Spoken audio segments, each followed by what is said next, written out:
Hi guys, நம்ம இன்னைக்கு வந்து டிஎன்பிஎஸ்சி எக்ஸாமில் கேட்கக்கூடிய ஒரு மேக்ஸ் கொஸ்டின் தான் பார்க்க போகிறோம். கொஸ்டின் என்ன கேட்டிருக்காங்கன்னு பாருங்க. சுருக்குகன்னு கேட்டிருக்காங்க. 2/20 + 2/20 + 2/20 + 2/20 வேல்யூ என்ன சொல்லி கேட்டிருக்காங்க. நீங்கள் டக்குன்னு சம்ம பார்த்தோன்னே 2/18 ஆன்சர் எழுதக்கூடாது.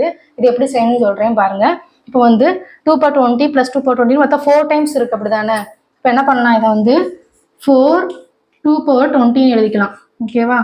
4 டைம்ஸ் இருக்கனால 4 போட்டு இந்த வேலையை அப்படியே போட்டிருக்கேன். இதை வந்து 2/20 அப்படியே போட்டிருக்கேன். சரியா? நம்ம 4 என்ன பண்ணலாம் அப்படின்னா 2 ஸ்கொயர்னு எழுதலாமா? 4 வந்து 2 ஸ்கொயர்னு எழுதலாம், அப்படிதானே? 2 ஸ்கொயர் எழுதியாச்சு. இங்கே என்ன இருக்கு? 2/20 இருக்கு. சரியா? இப்போ பாருங்க, இப்போ ரெண்டுலேயும் பேஸ் சேமாக நம்ம என்ன பண்ணுவோம், எப்பயும் மேக்ஸில் வந்து ரெண்டுலேயும் பேஸ் சேமாக இருந்தால் பவர் 2 ஆட் பண்ணுவோம், அப்படிதானே? அப்போ வந்து 2 போட்டுட்டு பவரில் என்ன இருக்குது, இங்கே ஒரு 2 இருக்குது, இங்கே ஒரு 20 இருக்குது. 2 + 20 22. So the answer is 2/22.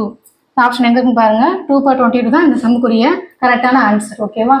இப்போ வந்து இதே மாதிரி 2/10 + 2/10 + 2/10 + 2/10 ஓட வேல்யூ என்ன வருங்கிறத நீங்கள் கமெண்ட் பாக்ஸில் கமெண்ட் பண்ணுங்க. இந்த வீடியோ யூஸ்ஃபுல்லாக இருந்துச்சுன்னா உங்கள் ஃப்ரெண்ட்ஸுக்கு ஷேர் பண்ணுங்க. தேங்க்யூ.